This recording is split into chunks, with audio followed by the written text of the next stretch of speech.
আসসালামু আলাইকুম। আশা করি সকলে ভালো আছেন, সুস্থ আছেন এবং নিরাপদে আছেন। আজকে আমি যে বিষয় নিয়ে আলোচনা করব সেটা হলো আজ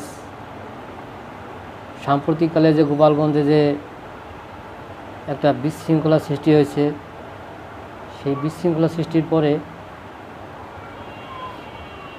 মাওলানা আমির হামজা হুজুর তিনি গোপালগঞ্জ নিয়ে কিছু কথা বলছে, যেটা আমি একজন গোপালগঞ্জবাসী হিসেবে মেনে নিতে পারিনি। সে বলছে কি, গোপালগঞ্জকে ভেঙে ফেলা হবে, গোপালগঞ্জের কোনো অস্তিত্ব থাকবে না, গোপালগঞ্জের যেগুলো সিট আছে, গোপালগঞ্জের যে কটা সিট আছে এই সিটগুলো আশেপাশে ডিস্ট্রিক্টের সাথে অ্যাড করে নিতে। গোপালগঞ্জ একটা নোংরা জেলায় পরিণত হয়েছে। খুবই বাজে বাজে মন্তব্য। তো আমি আজকে যে কথাগুলো বলবো, মাওলানা আমির হামজা হুজুরকে উদ্দেশ্য করে কথাগুলো বলবো, সেটা হলো, দেখুন মাওলানা সাহেব, প্রথমে আমি যে কথাগুলো বলে নেই, কিছু কথা আমি আগে বলে নেই। আমার যে নিজের মতাদর্শ সেটা আমি আগে বলে নেই। সত্যিকার অর্থে আমি কোনো দলেরই সাপোর্ট করি না, সেটা হোক আওয়ামী লীগ, সেটা হোক বিএনপি, সেটা হোক জামাত, সেটা হোক এনসিপি, যত দল আছে আমি কোনো দলকেই সাপোর্ট করি না। এর মূল কারণ হলো,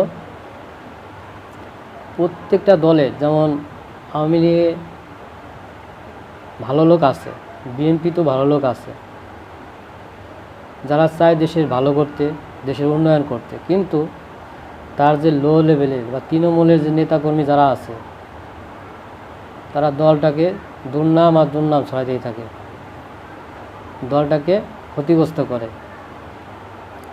এবং সত্যিকার অর্থে ক্ষতিগ্রস্ত করে। সেক্ষেত্রে আমার যে চিন্তা চেতনা, আমি যেটা মনে করি, আমার যে ভাবনা, আমি কোনো দলকে সাপোর্ট করব না এবং আমার যে ভিউ সেটা হলো, প্রত্যেকটা দলের ভালো কাজকে আমি প্রশংসা করব এবং মন্দ কাজ যেটা হবে, সে যে দলই হোক, সে মন্দ কাজ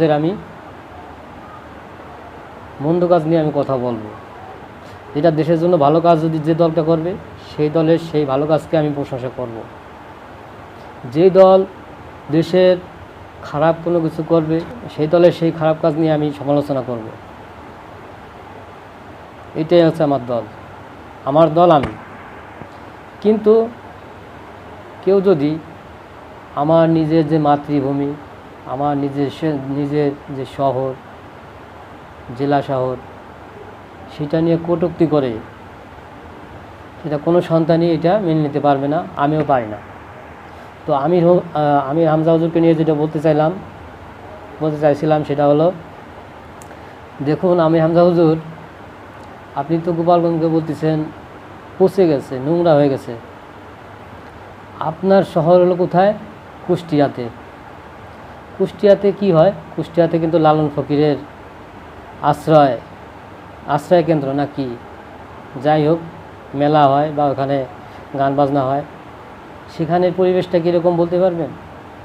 আমি কখনোই নিজে কুষ্টিয়াতে যাইনি, কিন্তু আমি যতটুকু ইউটিউবের মাধ্যমে হোক, মানুষের কাছ থেকে শুনে হোক, যেটাই আমি জানতে পারছি সেটা হলো, ওইখানের পরিবেশটা খুবই নোংরা, খুবই বাজে।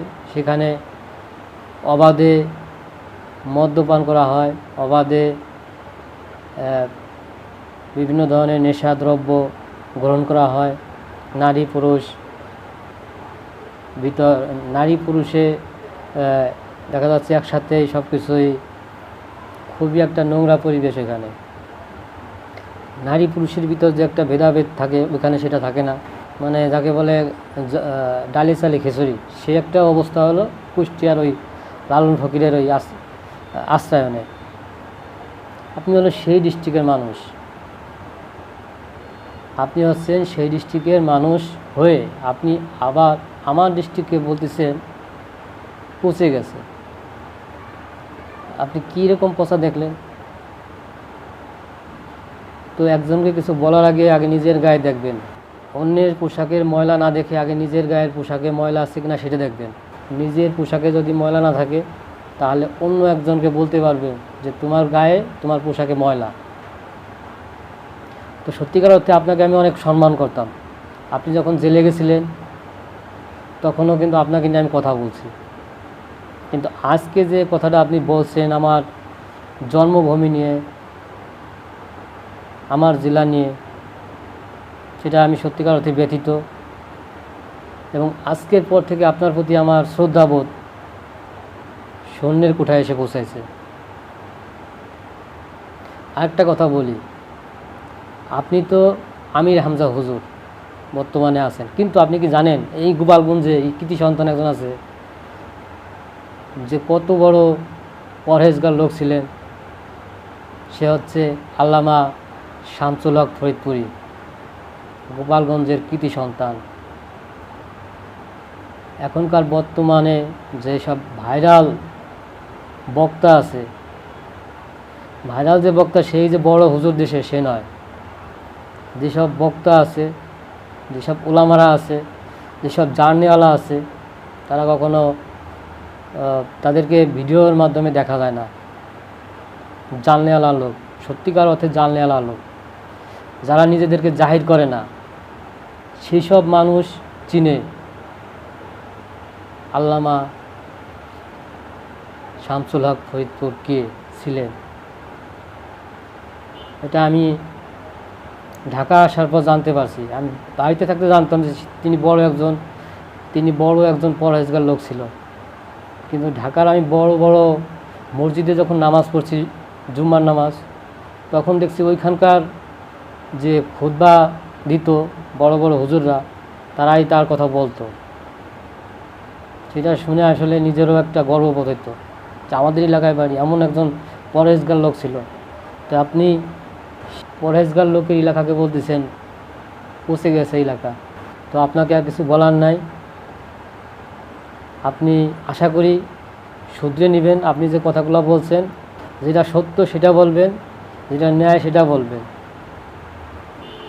আজকে যদি গোপালগঞ্জে এসব নেতারা না যাইতো, তাহলে কিন্তু আজ থেকে এরকম একটা বিশৃঙ্খলা সৃষ্টি হতো না। গোপালগঞ্জের লোক ঢাকা এসে মারামারি করে নাই, তারা তাদের বাড়িতেই ছিল। আপনারা সেখানে গেছেন, যা একটা বিশৃঙ্খলা সৃষ্টি করছেন,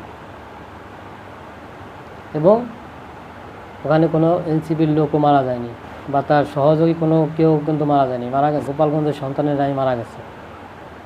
কষ্টটা কিন্তু তাদেরই বেশি হওয়ার কথা। যাই হোক, ভালো থাকবেন। এবং আমার যেসব বন্ধুরা আছে, আশা করি আপনারা সকলে ভালো থাকবেন। আল্লাহ হাফেজ।